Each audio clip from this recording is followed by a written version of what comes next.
Acho que ele tá me escutando. Não é possível. Fala assim, vou ligar só pra provocar. Não é possível. Fala galera, sejam muito bem-vindos ao canal. Estou aqui de volta e dessa vez eu vou falar sobre a história do teatro no Brasil. Então, se você perdeu sobre a história do teatro no mundo, num geralzão que eu falei, eu vou deixar aqui em cima, linkado no card, para você dar uma olhadinha. Se você é novo nesse canal, seja muito bem-vindo ou bem-vinda. O meu nome é Bianca Faraon, sou atriz, atualmente sou professora de teatro infantil e eu espero muito que você goste de mim e goste do canal. Aqui eu tô sempre falando sobre história do teatro, trazendo alguma curiosidade, alguma dica, sugestão, conselho, falando sobre essa vida de ator brasileiro que não é fácil.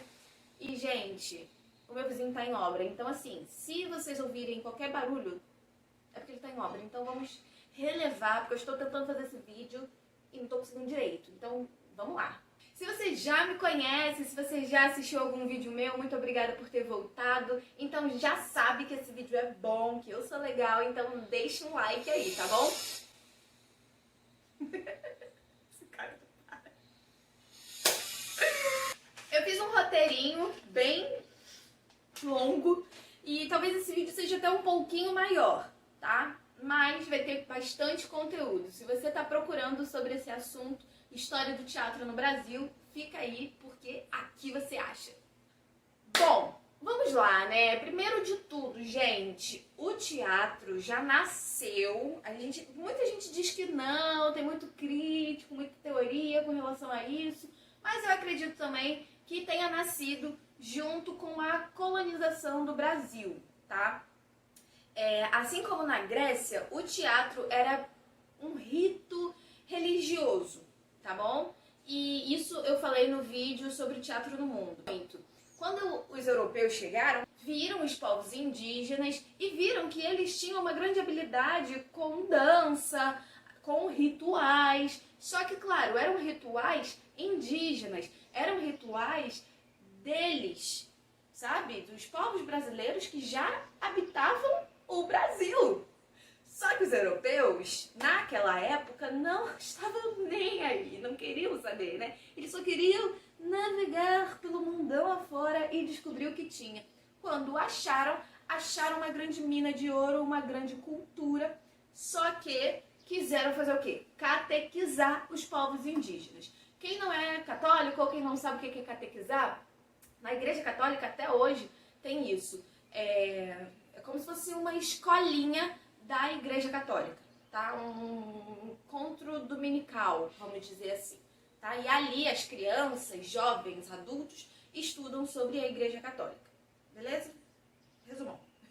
Bom, como os povos europeus viram que na hora de catequizar os indígenas, né, de mostrar outra religião, mostrar para os povos indígenas que a religião que eles estavam cultuando, né, era do demônio e que a deles era o melhor, eles usavam essas danças, o teatro, a encenação para explicar. Afinal, é muito mais fácil você aprender algo, ensinar algo através de mímica, de gestos, do que se for lendo livros e livros e livros, né? É muito mais fácil eu estar aqui falando um vídeo para você de uma forma mais solta, mais desenvolta, do que você ficar lendo conteúdo sobre isso.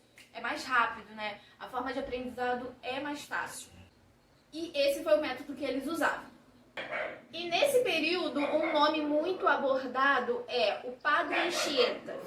E ali começavam todo o burburinho, todo o furdunço. E foi com algumas peças do Padre Anchieta que eles começavam a difundir mais ainda para os outros povos indígenas. O que eles faziam? Era como se fosse um grupo teatral, tá? Pegava aqui um grupinho, a gente ensaia essa peça que diz que se você fizer tal rito é demoníaco, Deus não vai te salvar. E se você fizer dessa forma aqui, Deus te salva. E para isso, você se torna um de nós. Tá entendendo? E aí eles faziam esses ensaios, essas peças, e levavam para outras tribos. Começaram a difundir essa religião e essa cultura e tudo começou. As peças eram escritas em tupi,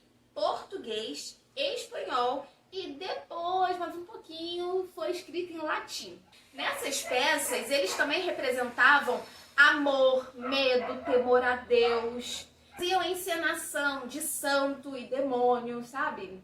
Pra comparar, como anjo e demônio, sabe? Comparar o bem e o mal. Tinha isso. E naquela época, as escolas eram obrigatórias a ter esse tipo de conteúdo. O nome da matéria dada na escola e essa forma de aprender era dada como o nome de Companhia de Jesus. E o teatro era matéria na escola, tá? Era grade curricular, eram obrigados a estudar. Uma curiosidade, as mulheres não podiam frequentar essas aulas. Só participavam de teatro quando precisava de uma santa ou de uma anja, sabe? Quando precisava de uma mulher, e aí chamavam alguma menina para fazer, mas não assistiam às aulas. As más línguas dizem que os padres não queriam que os meninos sentissem certos sentimentos, sabe? Que aflorasse, aquele tiro-tiro no meu peito. Aí, como eu tinha dito também, né, que as peças eram representadas e levadas para os outros povos, elas eram apresentadas também em praças, igrejas, colégio, e assim companhias iam se difundindo e iam crescendo. A Companhia de Jesus, ela veio logo depois da Contra-Reforma. Se você não lembra muito bem, dá um Google, porque também é uma história muito interessante. Mas, resumidamente, um cara chamado Martinho Lutero, que ele falou assim, isso tudo tá errado. Falou para a Igreja Católica, isso tudo está errado, está tudo errado, eu não quero seguir isso. E ele fez uma revolução, tá? Ele fez um burburinho danado e criou um movimento que a gente chama de Reforma Protestante. E com isso começaram os movimentos teatrais, tá? Mas dá um Google nessa parte da história porque é bem legal. E aí começaram a surgir também os autos. O que são autos? Os autos são peças teatrais, tá? Texto teatral que se refere a algo santo ou demoníaco. E pode ser comédia ou tragédia. Um bom exemplo sobre isso é o Auto da Compadecida. Me dizem aí se você já assistiu, o que você achou e se você tem outro auto para indicar pra gente. Já deixa aí nos comentários. E aí, dando uma adiantada, uma acelerada nessa história, porque tem muita coisa aí também. Lá no século XIX, a característica teatral já muda. Muda logo com a chegada da família real portuguesa aqui no Brasil. Isso em 1808. O Brasil já passa por muitas mudanças culturais, financeiras e religiosas. E o teatro não fica de fora dessa. Escrevi aqui que foi com o decreto de Dom João VI que ele olhou assim e falou assim, precisamos de um teatro decente. Porque não tem essa bagaça. Eu quero um teatro decente. Curiosamente, eu até anotei aqui que foi no aniversário dele, em outubro de 1812, que esse teatro decente foi inaugurado. Com isso, né, com essa criação desse teatro, na verdade, foi bem michuruquinha, bem pobrinho assim, o Rio de Janeiro, ele começou a sentir, sabe, falta de mais teatros. E aí começaram a surgir os novos teatros e teatros grandiosos que a gente conhece hoje na cidade do Rio. Eu falo isso porque eu sou do Rio de Janeiro, então eu sei que tem bastante teatro legal aqui. Com certeza, atualmente em outras cidades também tem e tem sua história. Se você é de outra cidade, de outro estado, estuda, procura aí no Google sobre a história do teatro na sua cidade, que também deve ser muito legal. Esse teatro que Dom João VI inaugurou e outros teatros sendo criados, a alta nobreza, ela ia para ser vista e para ver as pessoas que estavam se apresentando e quem frequentava o lugar. Era um lugar de nobreza, gente. Era um lugar rico, glamuroso, entendeu? Só ia gente top. Era isso. E com isso, muitas companhias europeias também vinham para o Brasil. Por quê? Porque os portugueses estavam aqui, né, gente? Se a alta nobreza vinha para cá, para viver aqui, para assistir o teatro daqui, as companhias portuguesas precisavam vir também. O teatro português começou a vir para o Brasil, tá? E quem se apresentava nesse teatro, Bianca? os portugueses, os europeus. Não necessariamente português, mas os europeus se apresentavam nesses teatros. Mas aí, como eu disse, eram os portugueses que se apresentavam, né? Só que nem todo português ou todo europeu vinha para o Brasil. Então, muitas vezes faltava um ator ou uma atriz. E quando faltava, era o brasileiro, era o substituto, o ator substituto para essas peças. Ali, o brasileiro já começou a dar ali o seu pulo do gato. Já começou a dar uma entrada nessas companhias europeias para poder, né, falar, ô filho, tô aqui também, né? Que é isso. Eu anotei aqui, porque senão eu me esqueço, né? Eu acabo me perdendo na linha do tempo, mas foi com João Caetano dos Santos, em 1827, que revolucionou e fez uma grande mudança na história do teatro brasileiro. Em Niterói, né, meu amor? Rio de Janeiro. Então, a história de João Caetano dos Santos é bem grande, bem extensa. Você pode jogar no Google que você vai achar, vai descobrir quem foi esse cara. Vou tentar deixar uma foto dele por aqui.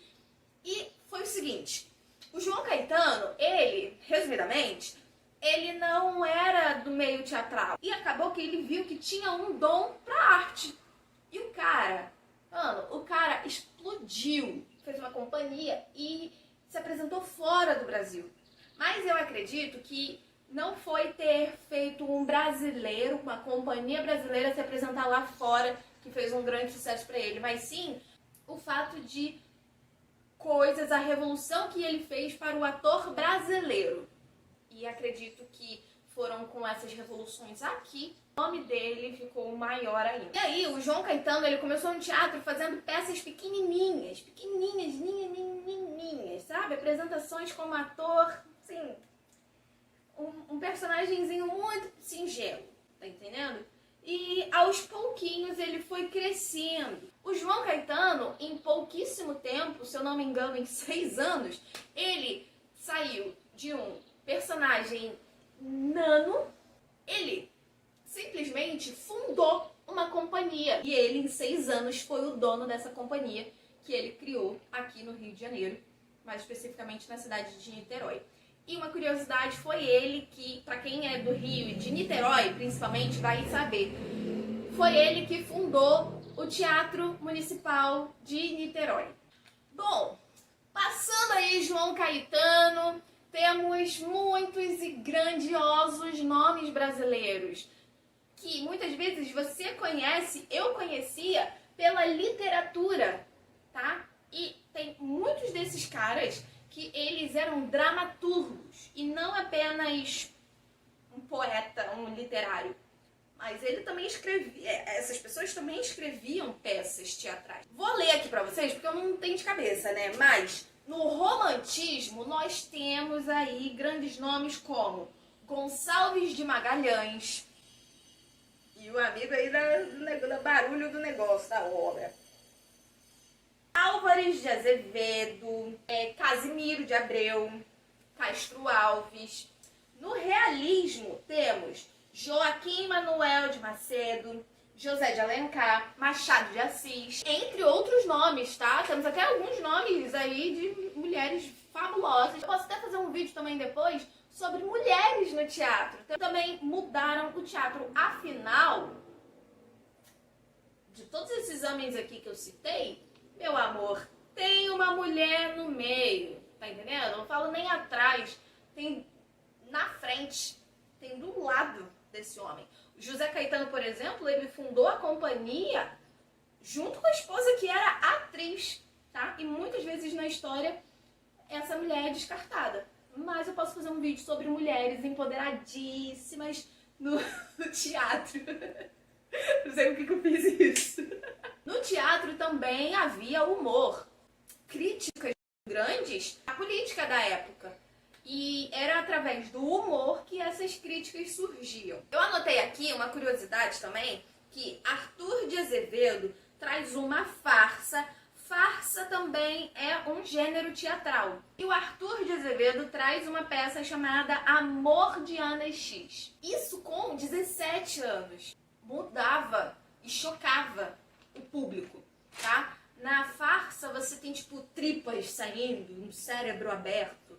Óbvio que hoje, se você faz uma peça assim, você não choca muitas pessoas. As pessoas não acreditam, mas as pessoas entendem melhor do que naquela época. Era algo chocante, tá? Foi o Arthur Azevedo que foi o cabeça, o mandante aí para a construção do Teatro Municipal do Rio de Janeiro. Sim, meu amor, aquele teatrão bonitão que você vê lá no Rio é a criação aqui, ó, do Arthurzinho, bebê. Muito bem sucedido. As suas peças, nas apresentações, as pessoas na época jogavam joias. Joias mesmo, ouro, pérola, o que tinha, jogava assim no palco pra ele. Se quiser fazer um pix, eu aceito. Bom, o Teatro também municipal do estado do Rio de Janeiro, ele é conhecido mundialmente, tá? Então, por isso que é muito importante essa parte da história. Mas, claro, atualmente temos teatros fabulosos e brasileiros que são conhecidos internacionalmente, mundialmente, faz parte de livros de ranking, sabe? E são muito importantes também na história. Mas, como o tema de hoje é a história do teatro brasileiro, né? Resumidamente, eu sei que o vídeo tá bem longo, mas eu tive que falar tudo isso, gente.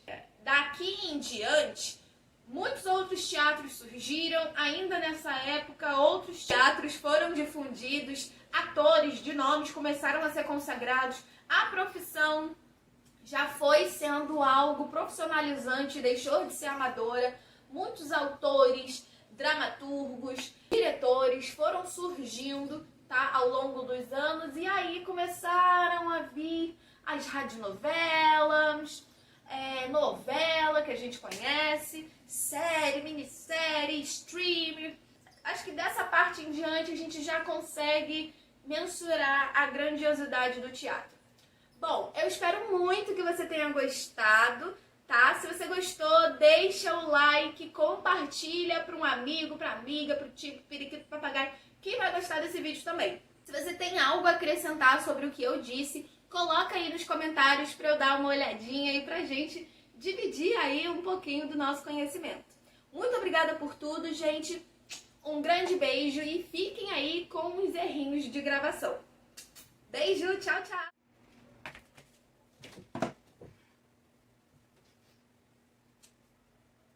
Fala, galera, sejam muito bem-vindos de novo no canal. E será que o áudio tá bom? Dessa forma, som. Aí, começou esse cara com esse negócio.